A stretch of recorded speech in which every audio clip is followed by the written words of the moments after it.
em kula terangno niki mun niki ayat pertama tentang masalah-masalah sufi ya. Terus ya ayuhan nasu antumul fuqara'u napa illallah. Kamu itu kalian semua itu orang yang banget butuh ning Allah taala. Bikulli halin kapan saja. Niku mun jelas ya terus cara pandang diingatkan iya sa'idibkum ayatin apa bi khalqin jadid. Kalian semua harus bayangkan bahwa setiap saat Allah bisa saja menghilangkan kita kemudian mengganti dengan makhluk yang apa? Baru, terus yang lain wa madzalika 'ala Allahi bi'aziz, dan itu bagi Allah itu mudah sekali. Nggih kula bolak-balik matur terus dalam ilmu hakikat diterangkan manusia itu memberi kontribusi pada pilihannya itu tidak sampai 1%, mungkin tidak sampai. Misalnya kalau orang ditanya kenapa makanan ini enak, ya jawabnya biasanya gampang karena ini sate, kebetulan saya suka sate, terus bilang enak. Begitu juga misalnya hubungan suami istri, senang kumpul bojo mergo ayu dan sebagainya. Ya itu yang mudah diomongkan. Tapi misalnya bayangkan ke pas mangan sate enak terus gempa. Padahal satenya tetap enak. Kamu ya tetap sehat. Tapi gara-gara gempa menjadi tidak enak. Berarti yang benar kan mangan sate gue enak, syaratnya gak pas garam gempa. Ono syarat meneh, ora konangan sing ngutangi. Padha kowe ngloni bojomu sing ayu, iku syarat enak iku kudu ora ono gempa. Ora pas ngamuk. Pas ngamuk lah ya tetep ayu, tapi kan kowe ora seneng. Artinya gini loh. Ketika manusia mengatakan mampu, sebenarnya ada sekian hal yang manusia itu tidak ikut melakukannya, tidak ikut menciptakannya. Misalnya kue nyupir, supir anem enak, punya pengalaman. Tidak kecelakaan karena apa? Nyupir kue enak, mobilku normal. Ya, mobilmu normal lah, wabrak mobil ya mabuk. Apa? Nah di sini ini manusia dituntut, diingatkan terus. Kamu itu butuh Allah, rahmat Allah itu yang melindungi kamu, bukan keahlian kamu, bukan kecakapan kamu. Karena tanpa itu semua tidak bisa, semuanya Allah. Ya, tapi manusia tadi gara-gara misalnya tadi mobilnya normal, dia punya keahlian nyupir, terus mengklaim kalau keselamatan dia itu karena hati-hatinya dia, karena mobilnya normal. Padahal ada sekian catatan yang menjadikan dia selamat dan semuanya itu kudrahnya Allah Subhanahu wa taala. Misalnya gak ditabrak wong mabuk, gak ono gempa, gak ono bumi merekah. Misalnya kita pinter nyupir lah terus bumi memangap terus kita cemplung apa-apa. Pemene daerah-daerah kayak ya rasa tak sebut nomor ya. Kira tahu muka safayo bener mari tak sebut nomor yang ngeri. Intinya Indonesia ora aman, tapi kita tenang ae satunya ora aman kabeh ora sing aman. Ora usah kuwatir likuifaksi, ora usah kuwatir meteor jatuh, kabeh ya potensi napa? Potensi semua. Sehingga ini sedikit saya ijazahkan. Suatu saat kata Rasulullah, saya ya Mu'ad melihat kamu hanya sejengkal di depan para ulama ketika nanti di akhirat.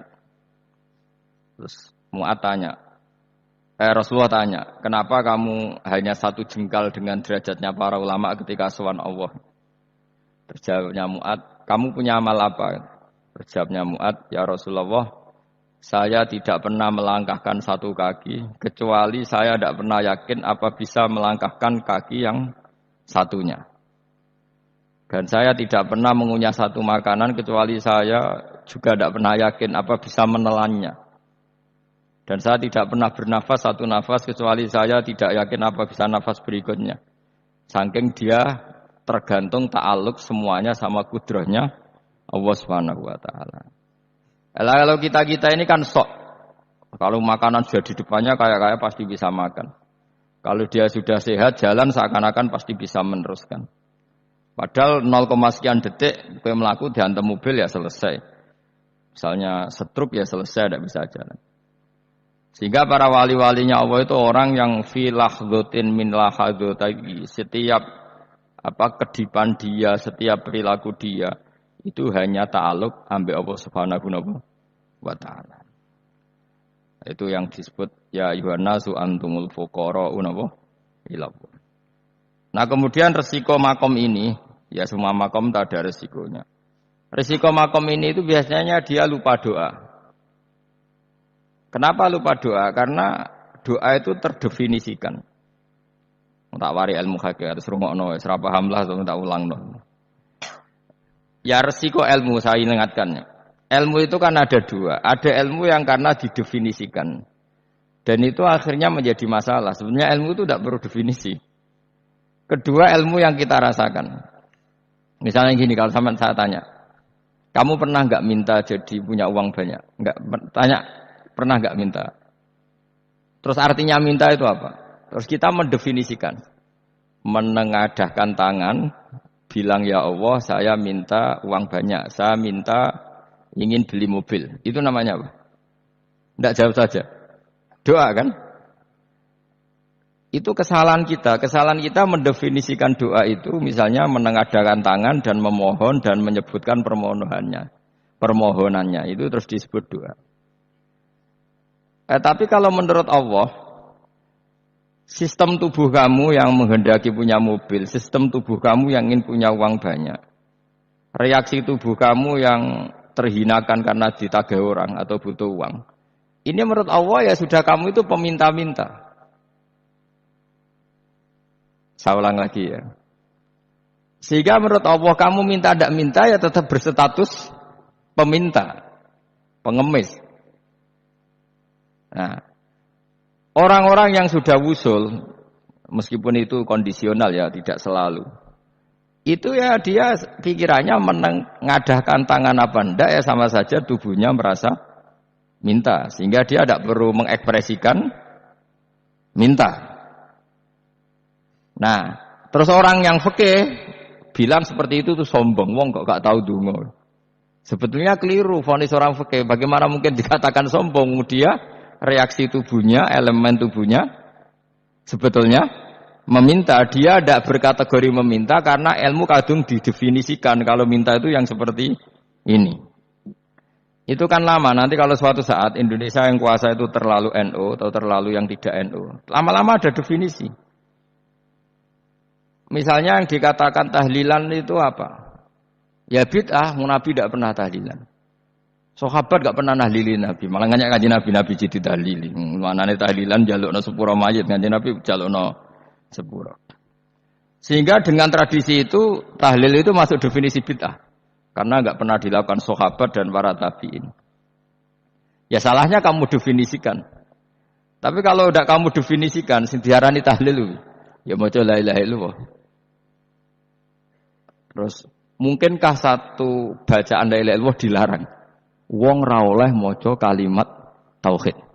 Jadi misalnya tahlil iku nglafatno kalimat tauhid. Oke tok ya ora ngara iso dilarang tapi nak tahlil iku mitung dinane mayit kaya Buddha, sangane kriminal. Enak. Ya sudah seperti itu. Makanya banyak orang salah itu karena ilmu kadung didefinisikan. Nah, definisi itu sebenarnya tidak mengikat dalam banyak hal. Ini penting saya utarakan. Ya karena seperti itu. Makanya itu masalah-masalah besar antara kita dan firqah-firqah yang lain. Masalah ahli sunnah, terus masalah yang lain-lain. Memang ya sudah seperti itu. Ya saya ulang lagi ya. Ketika Nabi Ibrahim mau dibakar Namrud, itu masyhur cerita itu. Dan kemudian jadi namanya Habib Syah. Habib Syah itu sebetulnya hanya ngutip Habib Abdul Haddad. Jadi syair itu sebenarnya ada di Diwanul Haddad. Apa? Diwanul Haddad. Diwanul Haddad itu syair-syair Abdul Haddad ketika beliau usul, beliau mukasyafah. Terus bagian dinyanyikan Habib Syah terus jadi populer. Saya ulang lagi ya. Tubuh kita, misalnya kamu lapar, perut kamu kan mereaksi minta makan. Andaikan kamu itu Tuhan, kan kamu tahu bahwa perut kamu itu minta makan.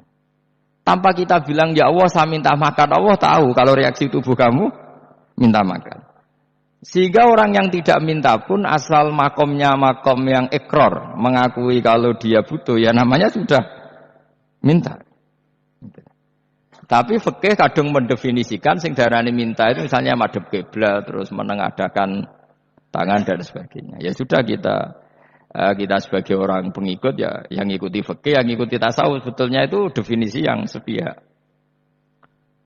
Sehingga ketika Nabi Ibrahim mau dibakar Namrud, masyhur itu cerita itu. Beberapa hari mungkin bulan-bulan orang disuruh Namrud cari kayu sebanyak-banyaknya. Ketika kayu sudah terkumpul mungkin satu lapangan, Ibrahim mau dibakar. Pegawainya Namrud itu bingung caranya nguncalok Ibrahim. Mereka saking gedene napa? Api. Nak diuncalok kok ada iku ratok tengah. Nak diparekno iku kepanasan. Masyhur. Terus setan zaman iku urung akeh dadi ya setan tenan. Saiki kan duplikate sak akeh dadi setan ra tau muncul. Wong duplikate wis napa? Akeh. Singkat cerita setan itu muncul pura-pura jadi manusia terus ditemukan manjanik. Manjanik ya semacam ketepil besar yang jadi menane dari kiai ketepil lu haram mergo penemune setan. Jari ini tapi nak manjanik penemune setan itu betul walhasil terus dibikinkan satu manjanik semacam ketepil besar terus Ibrahim dilemparkan ke api. Lewat apa? Ketepil tadi idenya siapa? Setan. Nah, ketika di tengah api itu unik. Kata malaikat Jibril datang terus tanya sama Ibrahim, "Ya Ibrahim, apa kamu butuh saya? Butuh. Alakah hajah, apa kamu punya kebutuhan?" Jawab Ibrahim, "La, saya tidak punya kebutuhan." "Amma ilaika fala, kalau ke kamu ndak.